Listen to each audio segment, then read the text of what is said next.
and welcome to The Dirty. This is a podcast where people share things that they might not elsewhere. Do me a favor and subscribe to the show. Click below. Do that. It'll cost you nothing. Also, you can follow me on all the social media, which you should see here. You can also leave a voicemail if you have a question or comment for the show at 702 So Dirty. I'm happy to be alive. My vacation, which I just got back from last night, went even crazier. So I was indeed robbed by two guys on a motorcycle, hit in the back of the head with the wrench. And then my phone and wallet were stolen. Since I last podcasted, I was in Oaxaca. And the next day, I went to leave, and I couldn't find the padlock to the hostel. And I spent like 30 minutes dumping out all my stuff, trying to find it, because it had fallen off when I was going to actually lock the door to leave. And at a certain point, I was like, I'm going to miss my flight. I can't, have that happen. So I had to just leave without the padlock and assume it was somewhere in the apartment. As I'm getting into the taxi, I take my big traveler's backpack and lift it into the car and get a huge, massive spasm in my back. Oh, fuck, my back. My back. Honey, do you want your icy hot? Like, I've never had a feeling like this. Like, I keel over, I make an audible scream. The entire ride, I'm like massaging my back. Ultimately, I think I threw out my back. Gotta sneeze. I think I blew out the levels on that one. I get to Playa del Carmen. The next day, I'm working on my computer, and I just keel over practically to the ground. Can't really walk. I can't really do much of anything. It's in such severe pain. Eventually, I get some muscle relaxants. Things are starting to feel better. I'm trying to see a doctor for the back of my head. I am stepping outside my hostel room. There's a pool very close by. The hostel was not mopping up the water. It was a very slick surface, and I was coming back from the bathroom in my flip-flops, and I slipped, and I broke my big toe. I go into the hostel bed to complain about, oh my God, I have the worst luck in the world. And as I'm doing that, I kind of feel something on my back, and I get up, and there's bed bugs in both of the mattresses in my hostel. And I'm like, are you freaking kidding me? I've been in over 85 hostels at least, and I have never once actually encountered bed bugs. And maybe I've been lucky, but I think if a hostel's vigilant, they shouldn't be having them. So I go to the front desk. I'm like, look, I broke my toe on your slippery ass, unmopped up little terrace situation. Now there's bed bugs in the room. You gotta move me rooms. So they're like, okay, we have a room upstairs. Gather all my stuff. I bring it up there, and all I have left is my laptop and the locker padlock to lock my laptop in the locker. So I, put the locker on top of my laptop, and as I'm going out, a girl asked me kind of what happened. I talked to her for like 10 seconds, and as I'm talking, the lock slips off of my laptop and lands where of all the places could it possibly land? You got it. You got it. On my freshly broken big toe, and it starts bleeding all over again. I'm like, are you kidding me? What is this luck that I have? So then the next day, I go to find a pharmacist, try to get the pills for my back, have them look at my toe, have them look at the sutures in my head, and I go to two different places. I'll go here, and then the other guy's like, no, go here, and I'm walking in the hot blazing sun. Eventually, I find a guy, and he's like, oh yeah, I can take your sutures out. They are infected. I'm like, perfect. I'm like, can I get a toe splint? He's like, nope, you got to go somewhere else for that. Here, take these prescriptions. Okay, great. I'll get these at the pharmacy next door. Nope, you got to go to a different pharmacy for those. Okay. Eventually, I make my way to a pharmacy that's like a 35-minute walk away where they have a toe splint, and I leave it there. I had to sign for it and whatever, and I guess I just left it right on the counter. Tried to see the Playa in Playa del Carmen, couldn't do it. Basically spent my entire vacation dealing with police, hospitals, staring up at the hostel room door thing, wall, whatever you call it, moving hostel rooms because of bed bugs. And then on Friday night, I take a taxi. Taxi says I didn't pay. I did pay. I paid by card. Taxi says I need to pay more. I say no. He calls the police over, and the police reach their hands into my pockets and steal all my cash. And then I had to pay $26, which is an absurd rate for a 7-minute ride anywhere but in Playa del Carmen. For sure, in Mexico. Assaulted, robbed, kicked, thrown out back, broken toe, infected sutures, robbed by the police. And slam that lock, slam that lock, slam that lock, and slam that lock right back on my toe. I am back home here, and last night I'm taking out all my stuff. I brought some groceries with me and go to put my groceries down and I hear a big thunk and I take out a box of Raisin Bran. What do I find at the bottom of that box of Raisin Bran? You guessed it. You got it. A padlock. This is my life. I'm a writer, and if I wrote this stuff, I'd be like, it's very funny, but it's not believable. But it's really my life. Hope you enjoy it. I hope someone does. Oh, man.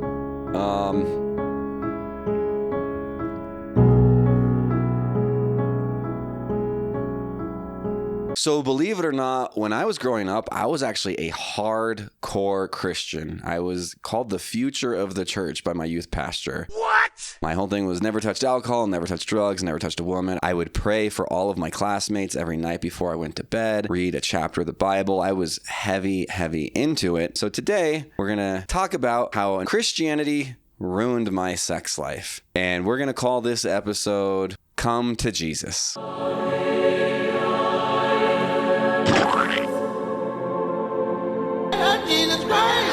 When I tell people who I used to be, they don't believe me. And not just because I used to be black. It's because I was withdrawn, lacking in all things self-esteem, clad in matrix gear, complete with trench coat, and emphatically Christian. People who knew me then hardly recognize me now.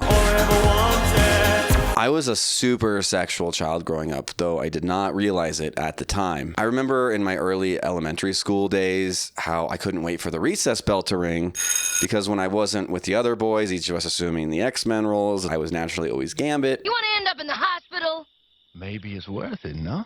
I waited desperately for the girls to invite me to play house. Sounds pretty gay, but I had a different take on it. While most of the boys and girls embraced the gender wars we'd been indoctrinated with, turns out there is a cootie shot and everyone should get one, I focused on the similarities I had with the girls. I was Mittens the cat, and like any good house cat, it was my job to rub against the rest of the housemates. What do you say to that? Resting my head in the girls' laps while they stroked and played with my hair. I didn't know it was sexual at the time, but I know I thoroughly enjoyed it, and it was attention the other boys weren't getting. In retrospect, it was super sexual. I was in second grade, just 7 years old when I had my first sex dream. A young girl sat in the bathtub in the middle of a dark room, the edge of her nipples barely submerged beneath the water and bubbles. This wasn't just any girl, this was Wednesday Addams as portrayed by Christina Ricci. Oh, Wednesday's at that very special age when a girl has only one thing on her mind. Boys.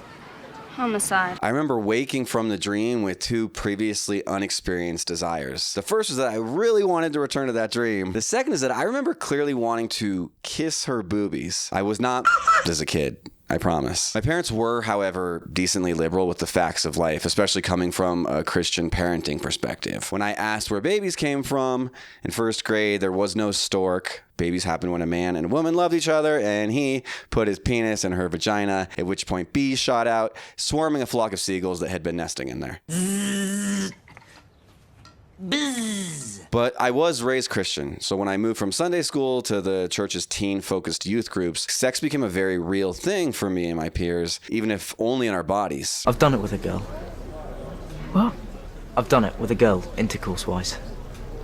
Periods and wet dreams were happening, and our church leaders had to begin talking to us about the importance of sex and why it was very important not to have it. Dear Lord, I want to invite you to be with us as we talk together about growing up. As I was about to begin my high school journey, my family moved from the not really that diverse Redwood City to the I've never seen a colored person Burlingame. 12% of the population is black. There should be a lot of black families living out here. Yeah, this is only a beginning, but I think it's wonderful. Wonderful, huh?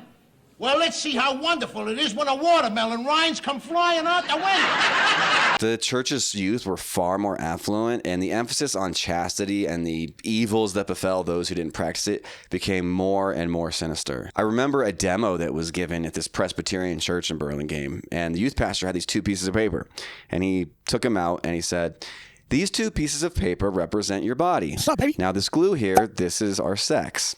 Our pastor began rubbing the glue, almost sexually, over the pieces of paper and stuck them together. Now they're bonded forever, he said. But what happens when that sacred bond is broken? He began to pull off the pieces of paper, and they began to tear frivolously, each ripping noise widening the room full of our 14-year-old eyes and clenching our throats. A piece of you was torn away with that other person. and you're never whole again. Exorcise the demons. I took to reading the Bible nightly. As my own adherence to my religion was strengthening, I became confused at what role religion played in the lives of my peers. I remember Catherine standing in front of our youth group, hands held towards the heavens as she testified. I have Jesus in my heart, and I know that I am walking with him, and with strength, you can too. There was clapping. There were tears. The following Monday morning, Catherine sat next to me in Spanish class. What do you do when the most popular girl in your youth group has pictures of herself doing tequila shots off another girl's tits from the weekend prior on the front of her binder? Check out my new Trapper Keeper. It has 5 different compartments for each subject in school, and it's all covered with pictures from Dawson's Creek. What did it mean to walk with Jesus? I went into this tailspin, and by this point I'd already felt ostracized and had made the transition from Dockers and sweater vest to black spandex and fingerless military gloves. But I began to relentlessly scrutinize myself and my peers. The Bible our youth pastor instructed us to purchase spoke of the sexual immorality.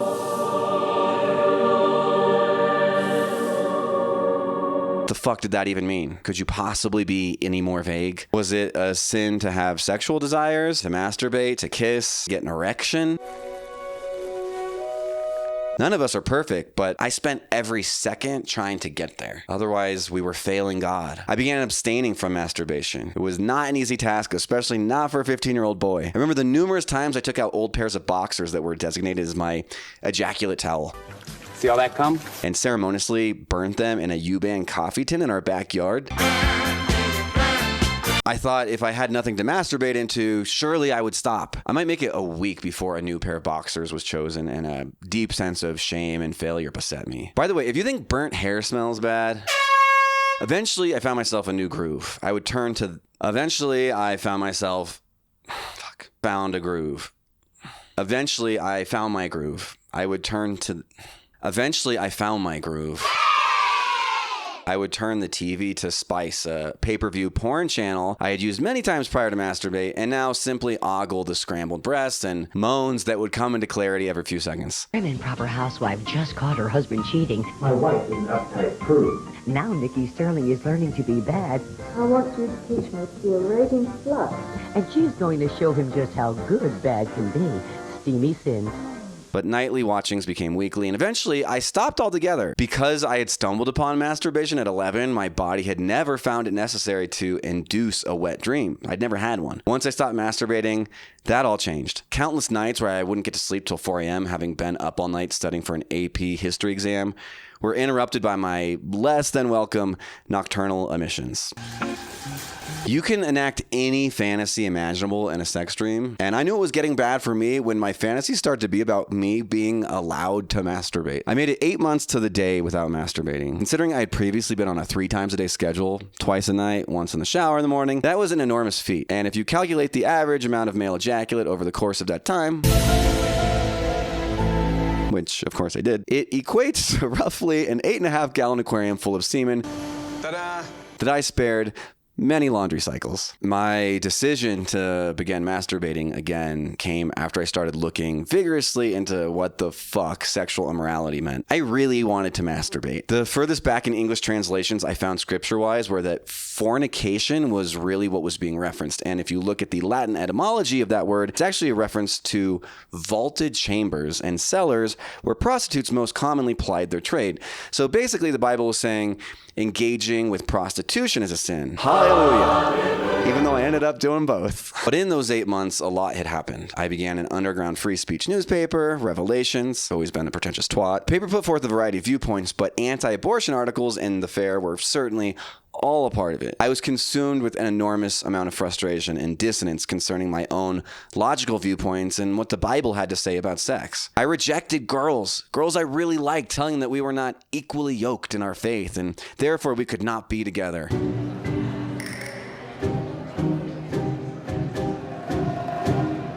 I made one of these girls cry, guilting her when she confessed that she had given a blowjob before. Look, Taylor, I don't think you understand. You're a huge whore. On the other hand, One youth pastor called me the future of the church. But by age 16, there were too many fundamental questions that had gone unanswered for me to continue my steadfast faith. I wrestled with these questions for months, years, until one day I said one last prayer. God, if you do exist, I need proof. Like real, blood on the wall proof. Believing something only because the people who raised me told me to believe it does not make it any more true. And what about the other people who have different beliefs? Ones that they adhere to just as strictly as me because they were raised by their parents who had a different religion. Faith cannot be the sole determinant of how I live my life. I can no longer beat myself up, insisting that what is natural to us is somehow imperfect to you. The prayer went unanswered, and I expect it to continue in that vein. I became agnostic. I didn't know what was out there, but none of us did. And when we'd find out, it'd be too late anyway. It'd be another 3 years before I lost my virginity. Even with girlfriends I had in that interim, an enormous sense of sacredness enveloped all matters of sex. I would guilt them, insisting that couples shouldn't masturbate when they're together because that somehow detracted from our relationship. If they talked to our friends about sex, I shamed them for disrespecting our sacred bond. Fortunately, I am no longer plagued by these guilts. Thank you, UC Berkeley. But they still rear their head from time to time. I now fetishize a lot of things that are morally corrupt. It's like the more sinful, the better. Nothing sordid, I assure you. Simply vomit on me ever so gently while I humiliate a pheasant. Save it for the boudoir. It's as if everything that was withheld in the name of God must now flourish and be explored and be celebrated. I'm proud of who I am, but the journey that it took to get here caused an immense amount of shame and confusion and hurt to myself and to others. And now that I'm finally feeling at peace, it's my family who's expressing shame, confusion, and hurt over who I am. What would Jesus do? I don't know. But those WWJD bracelets make awesome cock rings. Thank you guys so much for listening. How about subscribing? How about liking? How about commenting? I don't know if you have an experience with religion that shaped you or something sexually you feel comfortable sharing. Please, all that kind of engagement means a lot, and I will respond to all of those comments. Again, please follow me on the socials. 702 So Dirty is the phone number. Until next week, keep it dirty.